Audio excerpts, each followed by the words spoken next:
Friends, we discuss more examples of divisibility. Example 5. Prove that square of an odd number is of the form 8k plus 1. Suppose m कोई odd number है तो odd number किस तरह का होता है 2n plus 1 type का। अब इसका स्क्वायर कर लो तो m स्क्वायर की वैल्यू आपके पास क्या आ जाएगी, इसका स्क्वायर करोगे तो 4n square plus 4n plus 1। और यहाँ से आप देखो आपके पास इन दो टर्म्स में से 4n कॉमन आ गया, n into n plus one हो गया, प्लस 1 हो गया। अब n इंटू एन प्लस 1 क्या है, this is the product of to consecutive integers. जब दो लगातार इंटीजर्स का प्रोडक्ट है तो दो फैक्टोरियल से भाग होगा, मींस 2 से भाग होगा, ठीक है ना। तो इसका मतलब दिस इज डिविजिबल बाय 2, 2 का मल्टीपल होगा, 2k लिख सकते हैं हम इसकी जगह पे। तो ये हो गया आपके पास 8 into 2k means 8k plus 1। तो आपका रिजल्ट प्रूव हो जाता है। नेक्स्ट आपको प्रूव करना है, show that 2 to the power 2n plus 1 is divisible by 5 for all n a positive odd integer, जबकि n कैसा है, पॉजिटिव ओड इंटीजर है उस केस में। तो अब आपके पास 2 टू दी पावर 2n में से आप क्या करो, 2 की पावर 2 अलग कर लो और n ऊपर ले जाओ, तो ये हो गया 4, 4 की पावर n प्लस 1 हो गया। अब इसके फैक्टर बनाने हैं हमारे को किस फॉर्मूला से, क्योंकि n अगर ओड होता है ना तो ही आप पॉजिटिव वाले के फैक्टर बना सकते हो, नहीं तो नहीं बना सकते, इसलिए यहाँ पे ओड इंटीजर दिया गया है। तो x की पावर n प्लस y की पावर n के फैक्टर्स बन गए x plus y into x की एक पावर कम हो गई n माइनस 1, अगली टर्म नेगेटिव आएगी, x की एक पावर और कम हो गई n minus 2 into y and so on, अगली टर्म पॉजिटिव आएगी, means alternatively positive negative terms आपकी आएंगी। तो इस तरीके से आपको चलना है। तो ये आपके पास बाहर क्या आ गया, 5 आ गया ना, और जब बाहर कॉमन 5 आ गया, अंदर एक आपके पास नॉन नेगेटिव क्वांटिटी है, इंटीजर है, तो इट मीन्स 5 जो है वो इसको डिवाइड करता है। तो ये आपका रिजल्ट आ जाएगा डिविजिबिलिटी से। नेक्स्ट देखो, 3 to the power 2n plus 7 is a multiple of 8, ये आपको प्रूव करना है। तो कैसे प्रूव करोगे, फिर से फैक्टराइजेशन आपका लगना है, लेकिन टेक्निक देखो 8 से भाग होगा ये आपको दिखाना है। फैक्टराइजेशन के लिए हम यूजुअली एक फैक्टर 1 वाला ले लेते हैं। तो 1 वाला कैसे बनाएंगे, यहाँ पे अगर मेरे को 7 की बजाय 8 बनाना है तो 7 को मेरे को 8 माइनस 1 लिखना पड़ेगा। तो यहाँ पे लिखो माइनस 1 प्लस 8। अब ये वाला अलग कर लो पार्ट, इतना वाला, और ये प्लस 8 अलग कर लो। तो इसमें आप 3 की पावर 2 को अलग करोगे तो 9 की पावर n हो गया, जैसे पहले वाले एग्जाम्पल में किया था। 9 की पावर n माइनस 1, 1 मीन्स 1 की पावर n, ये अलग से ब्रैकेट लगाओ, प्लस 8। अब इसके फैक्टर बन सकते हैं ना, तो इसके फैक्टर क्या बनेंगे, 9 माइनस 1 और फिर 9 की एक पावर कम हो गई, 9 की पावर n माइनस 1 प्लस 9 की power n minus 2 into 1, plus की सारी टर्म्स आनी है क्योंकि बाहर माइनस आ चुका है, ठीक है, एंड प्लस में 8। अब यहाँ से भी ये 8 आया और प्लस में 8 यहाँ भी था, पूरे में से 8 कॉमन आ गया। पूरे में से जब 8 कॉमन आ गया तो बस आपका काम हो गया, मीन्स 8 जो है वो डिवाइड करेगा इस लेफ्ट हैंड साइड को, means 3 to the power 2n plus 7 को, and therefore this proves the result. आप इसकी डिटेल यहाँ से पढ़ सकते हो। नेक्स्ट देखो example 8, show that the difference between any number and its square is even. मतलब कोई भी नंबर है और इसका स्क्वायर है तो उनका डिफरेंस कैसा आएगा, इवन। मान लो n कोई भी नंबर है तो n स्क्वायर माइनस n को आपको इवन प्रूव करना है। तो एक्चुअली इसके फैक्टर बन गए n इंटू एन माइनस 1। अब n माइनस 1 के बाद n ही तो आएगा, तो इसका मतलब ये कैसे इंटीजर हैं, कंसेक्टिव हैं, लगातार हैं। जब लगातार हैं दो इंटीजर तो आपने रिजल्ट किया था कि product of r consecutive integers is divisible by r factorial. तो इसका मतलब ये 2 फैक्टोरियल से भाग होगा, मीन्स डिविजिबल बाय 2 होगा, और जो भाग होते हैं 2 से नंबर वो होते हैं इवन, ठीक है। अब नेक्स्ट देखो, if 4x minus y is a multiple of 3 then show that 4x square plus 7xy minus 2y square is a multiple of 9 where mn denotes a multiple of n, ठीक है। अब आपको given क्या है, 4x minus Y 3 का multiple है, तो 4x minus Y को 3 इंटू एम लिख सकते हो, जहाँ पे m बिलोंग्स टू z का मतलब है m इज कोई भी इंटीजर है।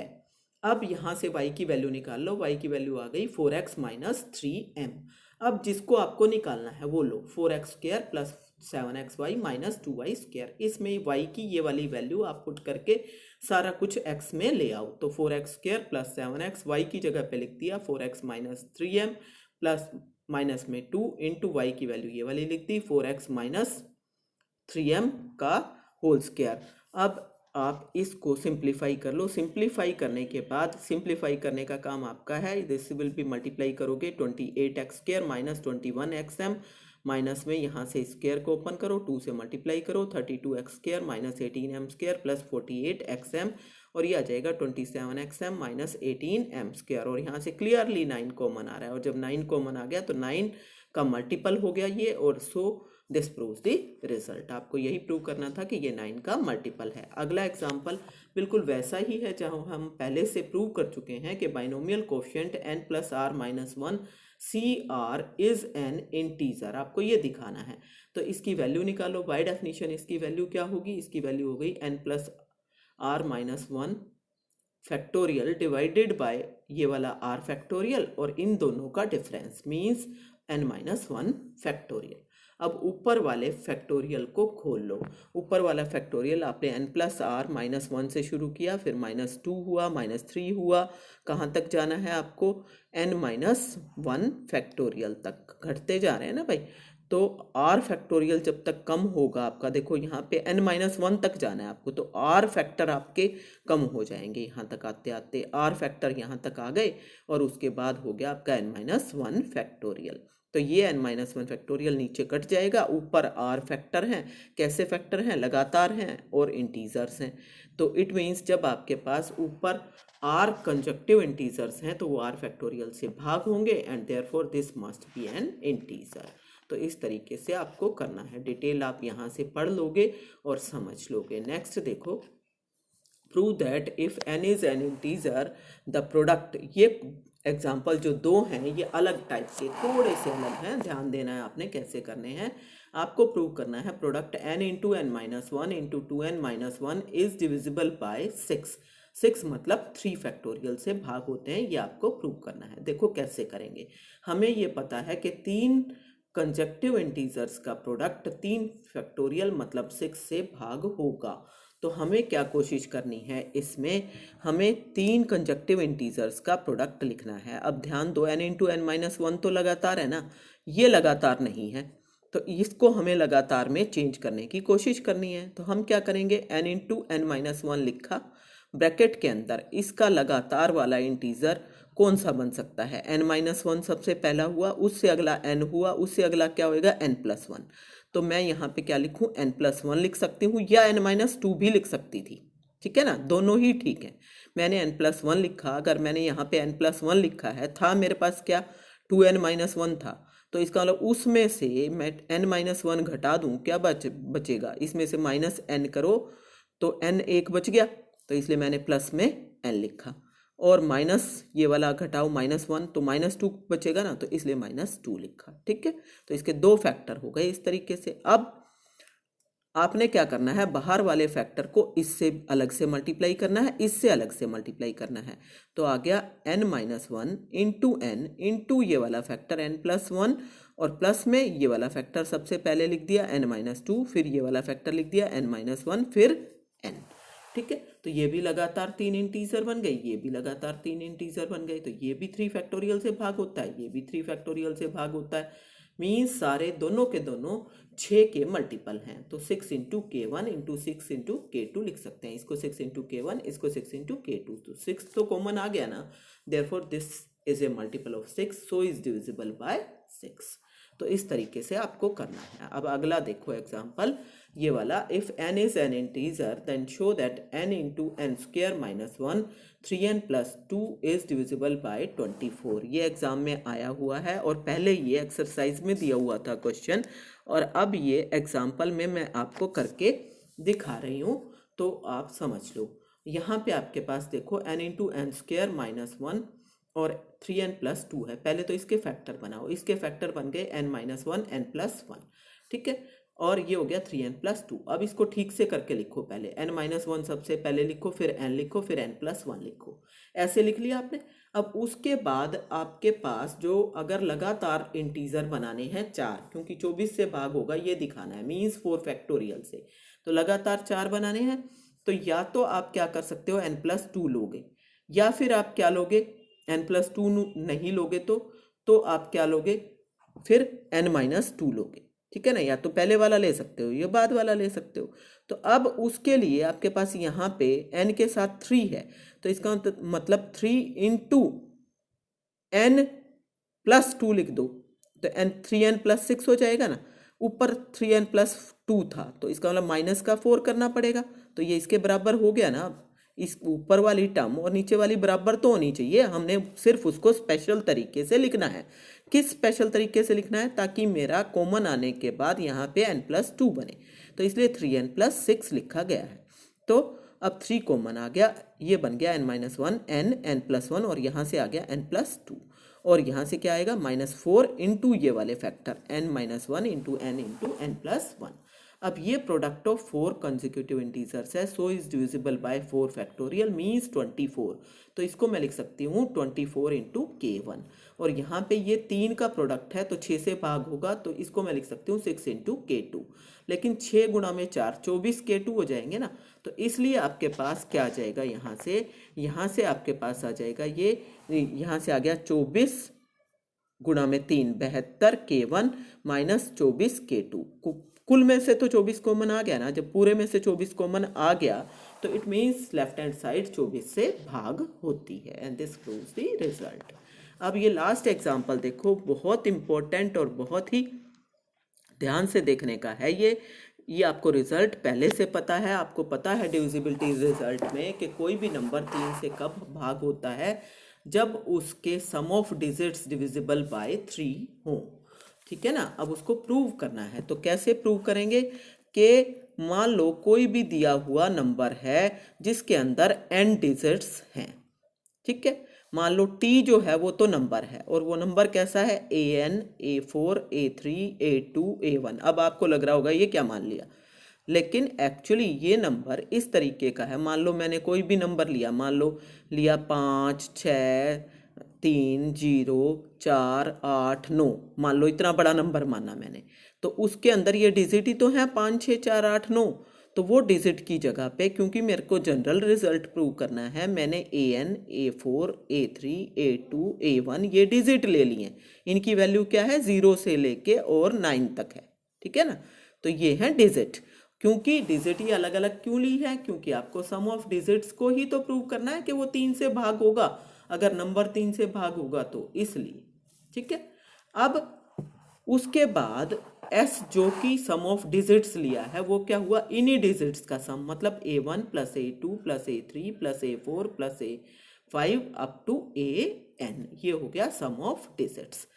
हम मान लेते हैं कि 3 जो है वो नंबर को भाग कर रहा है, इस t को भाग कर रहा है। प्रूव क्या करना है कि 3 जो है वो इस सम ऑफ डिजिट्स मतलब s को भी भाग करेगा, ठीक है। इस तरीके से आपको प्रूव करना है। अब t जो कि नंबर है वो किसके बराबर हो गया। अब आपको ये नहीं समझ आ रहा होगा कि ये कैसे लिख दिया। एक्चुअली देखो, अगर मान लो 408 हो, 408 को एक्सपेंडेड फॉर्म में छोटी क्लासेस में आपको कैसे लिखना सिखाया जाता था। 408 को, जैसे मान लो 408 को भी छोड़ो, आप 428 है मान लो, 428 को एक्सपेंडेड फॉर्म में कैसे लिखते थे, 400 जमा 20 जमा 8 ऐसे लिखते थे ना। और 400 को कैसे लिखोगे, 400 कैसे लिखोगे ना, 4 इंटू 10 की पावर 2 प्लस में 2 इंटू 10 की पावर 1 प्लस में 8 ऐसे लिखोगे ना। तो सेम इसी तरह से इस नंबर को लिख दिया गया है। कैसे, ये आपके डिजिट थे, अब ये पहला डिजिट है, यूनिट प्लेस पे है ना, तो इसके साथ कोई 10 नहीं, इसका मतलब a1 ऐसा का ऐसा, ये 10 प्लेस पे है। जब ये 10 प्लेस पे है तो इसके साथ में 10 की पावर कितनी आ गई, 1, तो 10 इंटू a2। फिर ये 100 प्लेस पे है, 100 प्लेस पे है तो 10 की पावर 2 इंटू a3। फिर ऐसे ही चलते जाओ, a4 के साथ 10 की पावर 3 आ जाएगी, an के साथ कितनी पावर आएगी, 10 की पावर n माइनस 1, क्योंकि a3 के साथ 10 की पावर 2 आ रही थी, तो an के साथ एक पावर कम आई, मीन्स 10 की पावर n माइनस 1। तो ये इस तरीके से आपके पास आ गया। अब इन सारों में से देखो, यहाँ से मैंने क्या किया, एक a2 अलग कर लिया प्लस 9a2, यहाँ से भी एक a3 अलग कर लिया, 99 100 था ना, 100 में से एक जाएगा 99 a3, ऐसे ही चलते जाओ तो लास्ट में आपके पास ऐसे ही आते जाएंगे। आगे क्या आएगा लास्ट में वो हमने नहीं लिखा, डैश डैश करके छोड़ दिया।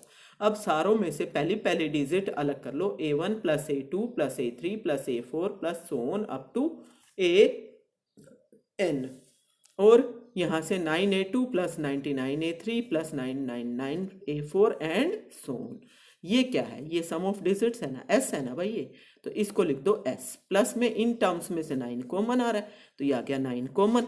अंदर आपके पास क्या बच गया? A2 plus 11A3 plus 111A4 plus so on, यही आएगा ना।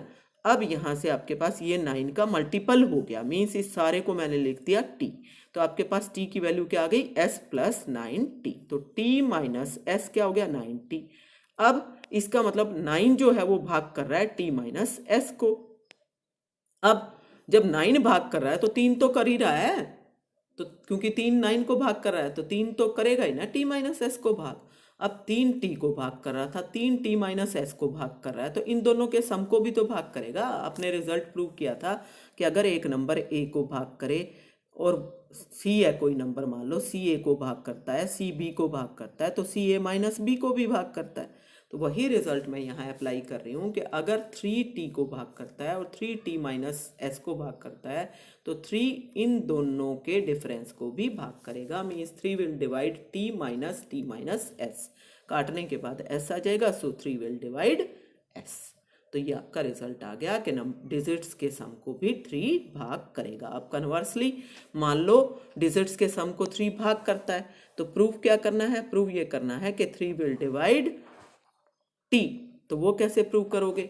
जब आपके पास 3S को भाग कर रहा है और 3T माइनस S को भी भाग कर रहा है, तो इन दोनों के सम को भी भाग करेगा, means 3 will divide T minus S plus S, add करोगे तो T बच जाएगा, तो 3 will divide T, hence proves the result. तो इस तरह से आपके पास रिजल्ट आ जाएगा। और सेम इसी तरह का जो ये इसमें एक्सरसाइज में 9 वाला क्वेश्चन दे रखा है ना, यहाँ पे दे रखा है कहीं ना कहीं पे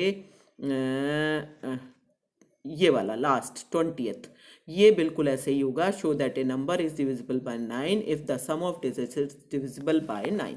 तो उसमें आपने क्या करना है? ये जो एग्जांपल है ये आपका ये 9 तक, यहाँ तक तो सेम चलेगा, ठीक है ना। सिर्फ यहाँ पे स्टार्टिंग में जो आपका 3 था, आपने ये जो 3 डिवाइड्स T मानना है ना, इसकी जगह 9 डिवाइड्स T मानना और प्रूव करना कि 9 डिवाइड्स S, और बाकी आपका 9 से अपने आप ऑटोमेटिकली सेम टाइप से आ जाएगा। तो आपने एक्सरसाइज ट्राई करके कंप्लीट कर लेनी है।